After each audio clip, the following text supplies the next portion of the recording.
Do I need this on? That thing's pretty sensitive. Yes, you do need that on. Okay. They're plugged into our mic. Sorry, I was just asking because normally we don't do that. Wow. Okay.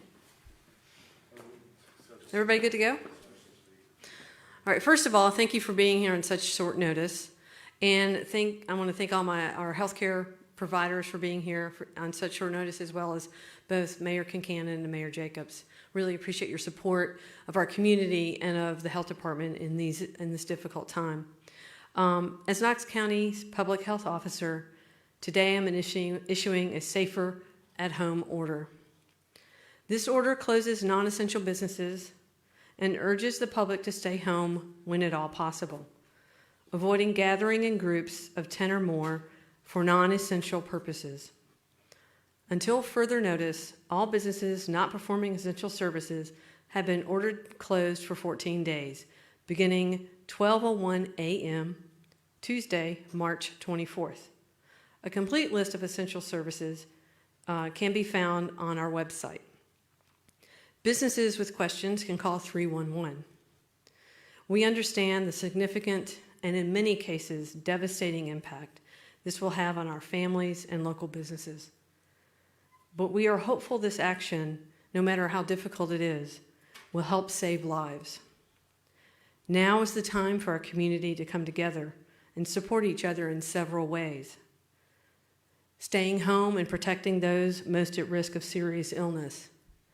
Finding creative ways to get together and have social interactions, and also creative ways to support individuals and businesses most affected by this order. Consider ordering gift certificates to be used later or donating to a local nonprofit like the United Way's Knox County COVID-19 Response Fund. Health department staff and other medical personnel are committed to protecting the health of this community. We encourage you to continue to exercise patience with them as they work to sift through information and instructions. They have families themselves, and while the rest of us are social distancing, they are on the front lines.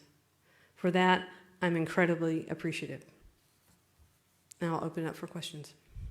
Dr. McCann, can you help us understand why now? That's a great question. Thank you. We talked about last week that we had seen an increase in cases in Knox County and in the region. Over the weekend, we had more cases in Knox County and more cases in those 15 counties that surround Knox County. So with the increasing number of cases, we felt like it was time to take a little more extreme public health measure of closing some non-essential services and encouraging people to stay home whenever possible. Can you give examples of what are non-essential versus essential? How does this impact restaurants, shops, things like that? So the details are found in the order and at the link. Some of the non-essential businesses we're asking to close are things like hair salons, tattoo parlors, other appearance-related services, massage that's not related to medical care. So again, the complete list can be found at the link, and then also there's some details in the order. Can you explain how the county will be able to enforce this order? I mean, the steps that you've done. Sure, it's a great question. We are relying on the folks in these businesses to close their businesses under this order. I think everybody knows how serious this is, how serious COVID-19 is, and I'm trusting our local businesses to do the best thing for our community and follow this order and close. Dr. McCann, we talked when we had those first initial cases. The first case was someone who was traveling and was isolated at home. Second case, someone who wasn't actually in Knox County. Some of the new cases, do you have any details can you give about whether these are community spread, whether these are hospitalizations, people are requiring advanced medical care? So what I can say is that most of the cases that we have are not hospitalized. And again, I also want to say that we'll be making more information available about our cases on a regular basis on our website. That's not up yet, but it will be up soon.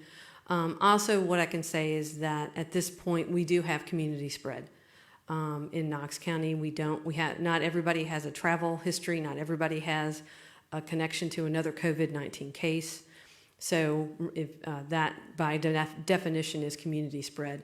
And these efforts are designed to flatten that curve, slow down the increase rate of cases, so that our friends in the medical community can weather this storm a little more favorably. It's still going to stretch them. It's still going to be a real challenge, but if we can slow the rise of those cases and they don't have that sharp increase, really will help them protect their staff, remain viable, and weather this storm a little more a little more positively. Can you help us understand what community spread is? Again, you touched on it there, but just for people who Sure, that's a great question. So community spread is spread that happens in Knox County. So somebody who hasn't traveled to a place where there's ongoing transmission, somebody who hasn't been a close contact to a confirmed positive COVID-19 case and gets COVID-19, that person is considered to have caught it here in the community from some other source. They obviously had an exposure, they just didn't know they had an exposure. So it's what we have with flu every year. We have community spread of flu every year. COVID-19 is moving into that, just with a little, again, we've talked about the fact that we don't have immunity to this disease. It's the first time humans are seeing this particular virus. And so that makes us all more likely to get sick if we get exposed. This may be a question for some of the folks on the stage as well, but obviously Knoxville does have community spread. It doesn't have the inundation that New York, Seattle, or Nashville, and all these other bigger metropolitan areas have had. Can you discuss, and maybe they can discuss in detail, what some of the things they're doing to proactively prepare staff and medical providers and people who are going to be in the trenches, if they're not now, which they are, but they will even more so in the next week or 2 weeks? They don't, somebody can step over to the mic and speak to that if they'd like. Thanks, Martha. I'm Dr. Mark Brown, Chief Medical Officer at Covenant Health. I'm working with all of our colleagues here across the community and other administrative and clinical leaders very closely. We're communicating almost on a daily basis, working with national suppliers to make sure we have the appropriate PPE, the personal protective equipment, trying to be as proactive as we can in getting all the necessary supplies in case we do have a surge. Fortunately, we have not had that yet, but we all are communicating with all of our staffs, our clinical staffs, our medical staffs on a daily basis, if not more frequently, as well as coordinating with Martha, the other public health individuals across the community and across the counties, as well as our mayors. Dr. B, can you repeat the questions when they're asked if the last request? Okay, thank you. And I'll add to that personal experience. I had to go have a medical test done last week, and I got asked questions about my travel and stuff when I went in. So the other thing they're doing to try to reduce spread of illness in their facilities is reducing the number of people that go into the facility.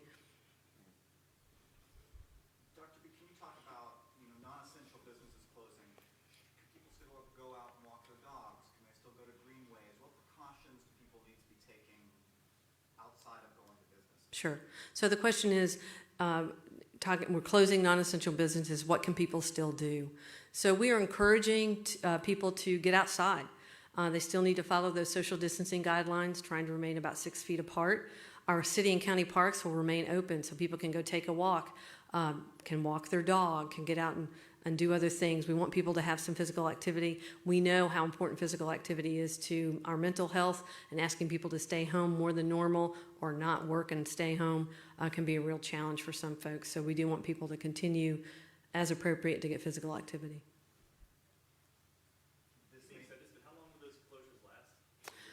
So the question is, how long will those closures last? This order is in place for 14 days, beginning midnight or 12:01 March 24th. So in 14 days, depending on the situation, the order will be lifted, or we would have to renew an order if that's indicated.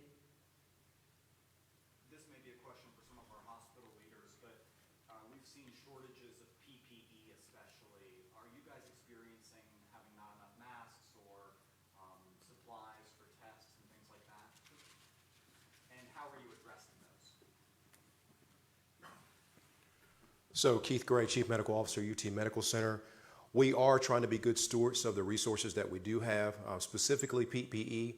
We currently don't have shortages, but in anticipation of escalation or increased burden of disease on the community, we are putting policies and procedures in place to plan for, to upscale the amount of PPE that we do have. Part of that is preserving what we do have. So if you recall, I think it's been 72 hours ago now, we've stopped all non-essential procedures in the county. That was a collective decision by all of the health systems here, and what that does is preserve PPE. We're co-locating those patients that may or may not be at risk of COVID-19. That preserves PPE, so we're more on the preservation side at this point. Our supply chains, as you know, are at risk because a lot of those materials come from outside this country, and so we're just keeping a daily monitor of when that supply may come in, what is coming in, and also keeping an eye on stockpiles that may be available to our health systems. So if I could summarize here, it sounds like at this point you're not encountering that problem, but you're preparing to make sure that you don't. Right. We want to be, yes, that's to answer your question, yes. And we want to be on the front side of that. I think when we recognize that we are short, it's too late. And so we're preparing as if we're going to see an escalation of the burden of disease in our community. When we talk about this kind of escalation, it also impacts ICU beds and ventilators. Do you believe we have enough of those? What efforts are being taken to convert? Well, it's hard to know what enough is, but we do have a running tally, a daily tally of how many acute care beds, how many critical care beds, and how many ventilators are available. And again, by not doing non-essential procedures, by not doing non-essential visits and diagnostic tests, we create capacity within our system to be able to handle an escalation of the burden of disease in this community if needed. Are you also looking at increasing capacity outside the current physical plants of the hospitals? You want to speak to that? Yeah. Sure. So the question was, are we looking at increasing capacity outside the physical plants of our hospitals? Our current surge plan in our community does not include off-site facilities, alternative sites for care. All of our hospitals have collectively decided to cancel elective surgeries. That helps them free up space and supplies to be able to care for folks who need to be cared for. Certainly, if that were to happen, we would do that together, but our current plan does not include alternative sites of care. One of the challenges with those sites of care is staffing. Hospitals need to continue to be staffed, and we believe the best care can be delivered by our hospitals with their staff. So we're hoping that the measures we're taking today will reduce the chance that we would need an alternative care site. It's nice that the county is being progressive and getting out ahead of this to the best of their ability. Does it matter if neighboring counties aren't as progressive? Does that negatively impact the gains that we would be making locally if people in Blount County, not to pick on Blount County, but Blount County, Anderson County, any of these counties that also have people who are infected aren't taking those same measures? So the question is, first a statement, it's great that Knox County is taking the step. Second was, does it matter that the other counties around us are not taking similar steps? And I think as long as everybody follows the social distancing guidelines, and with the closure of some of our businesses and change how our restaurants are doing business, folks who come here from other counties are going to get their food to go and take it home. And they're not going to be able to do the shopping that they might have done otherwise. So that reduces the risk to the people who live and work in Knox County. Is there anything else you can tell us about the new cases in Knox County? At this time, I really don't have any more information regarding those cases. My staff is still actively investigating or looking into those cases. So just so I understand, are you still at the point where you're trying to trace back where people may have gotten the cases from and doing that kind of epidemiological work? We are still doing contact tracing with each positive. So the question was, are we still tracing back to try to find out where people got their exposure? We are still doing contact tracing with the folks that are testing positive and tracing back to notify also folks who might have been exposed to them during their period of infectivity before they went into isolation. We continue to place people who are positive in isolation and check on them daily to make sure they're staying in isolation. Can you, I know you can't go into detail about the cases, but you said that there's some that were hospitalized. Do we have a number? Actually, I said there are none that have been hospitalized. Oh, I'm sorry, I thought you said some. I'm sorry. And how would you characterize the number of new cases that are coming in? Are we seeing a large growth in cases? Or are we still seeing one or two a day as we have in the recent? So I think there are a couple of things contributing to the steady rise of cases that we've seen in the last week. One is, as we've talked about, All of our hospitals, not really the hospitals, but all of our medical providers are ramping up to be able to test. So people have more options for getting tested. Commercial labs have come online and they're able to provide testing. So opens up that window to more folks to be tested. Again, you need to be symptomatic with a fever, cough, or shortness of breath to have an indication for testing. And COVID-19, like every other test that's done in medicine, has indications for which you should do it. And our medical community follows those indications. But opening that opportunity for other people to get tested certainly is no surprise. It's shown us that we have more cases. We expect that to continue to rise steadily. We hope that it doesn't rise too sharply. And again, the measures we're doing today are really designed to help, you've heard me say it, flatten that curve so that our medical system can bear the burden of disease that we see. People at home who say, I have a cough, I might have some of these symptoms, what should they do? I know that hasn't changed. So if somebody is at home and they have a cough or sore throat or fever, they should do what they normally do. If it's something you would normally pick up the phone and call your doctor and get an appointment to be seen, pick up the phone and call your doctor and let them know what your symptoms are. If it's something that you wouldn't normally go see your doctor for, we'd encourage you to stay home until you feel better and not necessarily seek medical care if you don't need to. And definitely if you are only mildly ill, we really don't encourage you at all to go to the emergency room. If you need to go to the emergency room, if you're so sick that you need to go to the emergency room, we encourage you, if you have respiratory symptoms and fever, we would encourage you or someone to call ahead and let them know you're coming in so they can be prepared. This safer at home order to kind of help prevent the spread, if it doesn't work, is there a next step beyond that we might see, and when might that go into place? So the question is, the safer at home order, if it doesn't work to slow the spread, what's the next step? I think that decision will be made in concert with our leadership in the community. We are hopeful that the people in Knox County will heed this order and help protect themselves, help protect our community, and slow the spread of COVID-19. In addition to all the things we've talked about, social distancing and all those other things, one of the most important things we can all do is stay home if we're sick and avoid people who are sick. I know that's hard. Your family member is sick and you want to do something nice for them. There are lots of ways you can do that now with technology, or send them a card in the mail, or drop them off some food at the front door and let them know it's there. But avoid contact with people who are sick so that you can protect your own health and continue to do the things that you need to do. I wonder if we might hear from the mayors a little bit on this new step, on your perspective on this, why you think it's a good idea, and what people in the community Okay. need to know. This is something that we've all struggled with, because I think we realize that this is having, going forward, going to have a huge, it's having huge economic impacts on our country. And people are going to be out of work, both because of the virus and also efforts to combat the virus. But Dr. Buchanan, I have the utmost confidence in her. And as she said, also in the people of Knox County and East Tennessee. Because in the end, that's who's going to make the decisions about their personal behavior. So like Dr. Buchanan says, I encourage people to follow these guidelines because they're the ones who control really what happens next as far as the spread of this illness. And it's something that we all do need to take very seriously.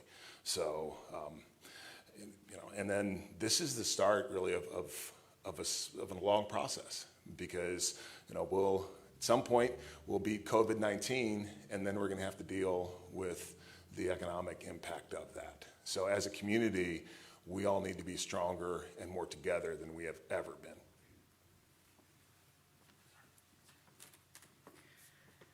Well, on behalf of the city of Knoxville and the people in the city of Knoxville, I'm very grateful and fully supportive for this order coming from Dr. Buchanan and the health department. They've been doing yeoman's duty during this COVID-19 emergency, and I applaud their efforts and fully support them.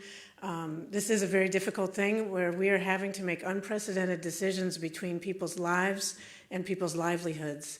And while livelihoods are important, lives are even more important. And I strongly encourage everyone in the community to stay home if you can, to help protect our first responders and healthcare workers who are going to be on the front lines who cannot stay home.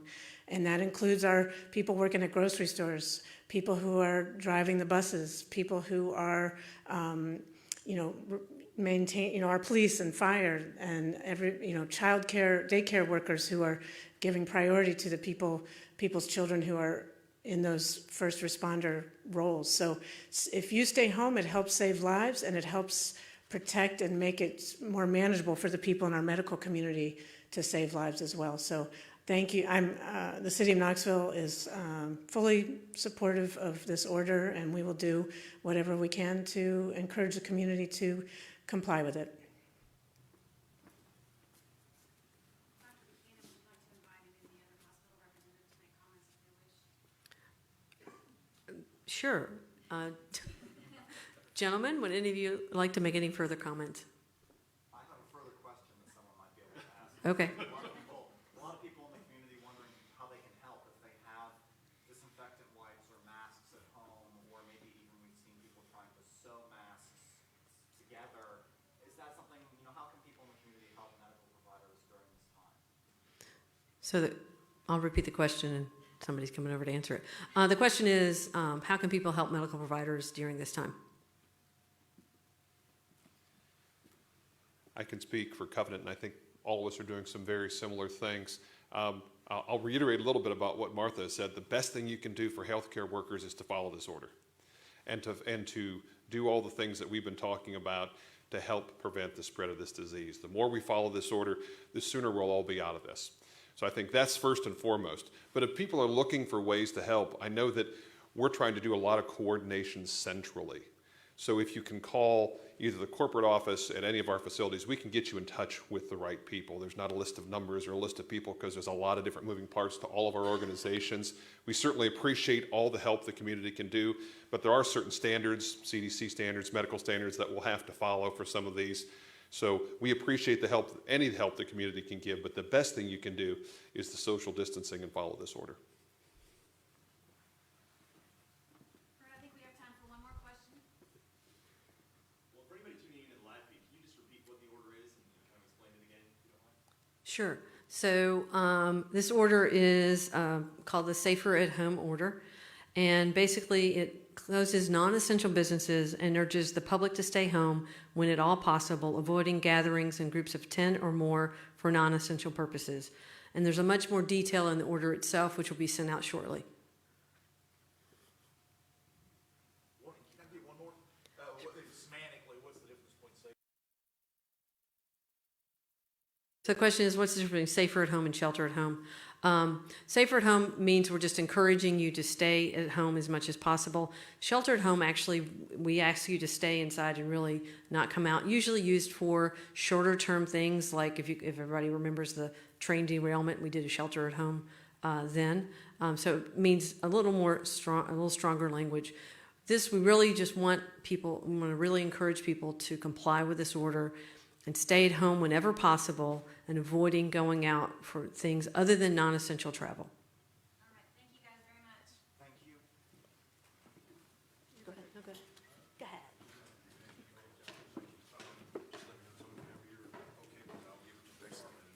Thank you, sir. Thank you again for all y'all are doing. Sounds good. Thank you. Appreciate it. Gosh, I know we can't trust him with anything, can we?